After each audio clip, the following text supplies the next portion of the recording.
Hello, everybody. Brother Ed coming to you once again from Brooks, Kentucky. And this is what's really going on in the news that you can use. At least, hopefully, you'll be able to use this. I don't know. We'll have to wait and see how it goes. Pipeline cyber attack. The biggest natural resource pipeline, gas line, power. All I think is gas and oil, as far as I'm aware. But this is very serious. Personally, this is just my own personal opinion. I don't believe that this was done by hackers. I got a feeling you guys probably are going to be following pretty close to what I'm saying. I am absolutely convinced. I mean, look, Klaus the Louse Schwab of the WEF told us months ago to expect these things. His main concern, his biggest fear. Remember him saying that? I do. Well, now it's happening. Now, why would that have been his main concern, his biggest fear, unless he's behind it?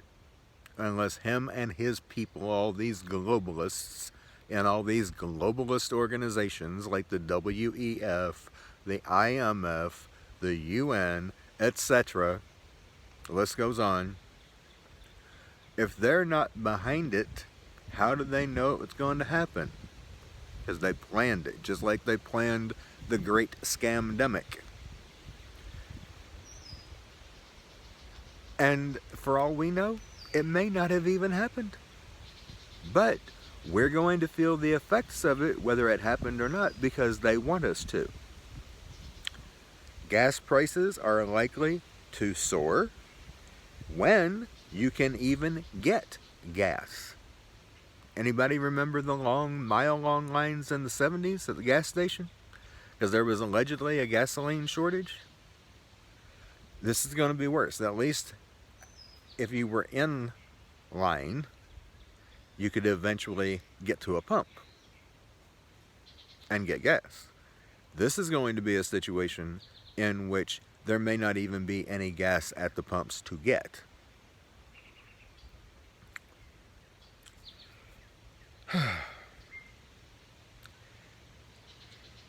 And the chip shortage makes the whole situation even worse. Why?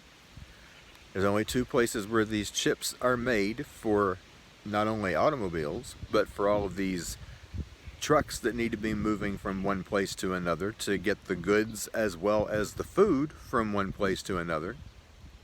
And Taiwan stopped reproduction of these chips, or production of these chips, for quite some time because they needed to focus on growing food for their country. Now they're ramping up the production as much as they can, but they can't get as many people as they need to be in these factories making these chips. So, and of course, China, they continued all along to keep making these chips, but they don't want to sell any of us, to sell them to any of them to us. So, although they are there, we can't get them. These two things combined makes the situation much worse. The best case scenario that I have been hearing so far is hyperinflation and a lot of shortages of everything, including food, which is already happening. Chicken is already in short supply in a lot of places, especially in restaurants. They're having a hard time getting it, and when they get it, they don't keep it in for very long because they don't get as much as they need, and they don't get it resupplied as quickly as they need it, like they used to. Even happening at Papa John's. I mean, at this point, it's only with wings, but it's going to be everything soon. So, what do we do? Learn how to cook.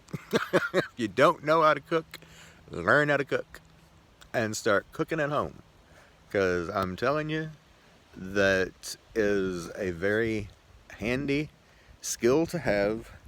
And if you don't know how to do it yet, you need to learn, because you're likely going to be having to not only learn how to cook, not only going to be having to cook at home a lot, more than usual, if you don't already, But you're going to have to learn how to get inventive and create food out of things that are not really food just yet. Learn how to make your own pasta, makeshift bread, whatever kind of bread it's going to be. It may not, and it likely will not be what you would get at the grocery store. Mix up some flour and some water, and you got flapjack bread. Mix up some flour, cornmeal, and water, you got cornbread. This is the kind of things that we're going to have to start getting ourselves accustomed to eating. We're not going to have a choice. That's just the way it is. So, all these spoiled people out there, well, they're going to have to get unspoiled real quick if they want to eat, survive, stay alive. Well, that's where we are with that. There is more, and I will be back. Till next time, what do? Same thing that I tell you to do all the time, because it never stops being important. Be in the Word daily. We need encouragement, and we need to know now, especially, how to please God, and that's where we learn that. Love people, no matter how they treat you, no matter how they talk to you. Just do the best you can to love them, and if you don't, ask God to help you, because you can't do it on your own. That's something that I can't do without His help. Trust me, depending on the person. I have to ask Him to help me on a daily basis, depending on who it is. Be as well prepared as you can get right now. I'm telling you, you need to do it now, because the time's coming, you're not going to be able to do it anymore. Prep while you still got the chance. And do not stop praying for divine intervention, because we do most definitely need it now, every single day, more than we've ever needed it before. Till next time, Brother Ed signing out with love.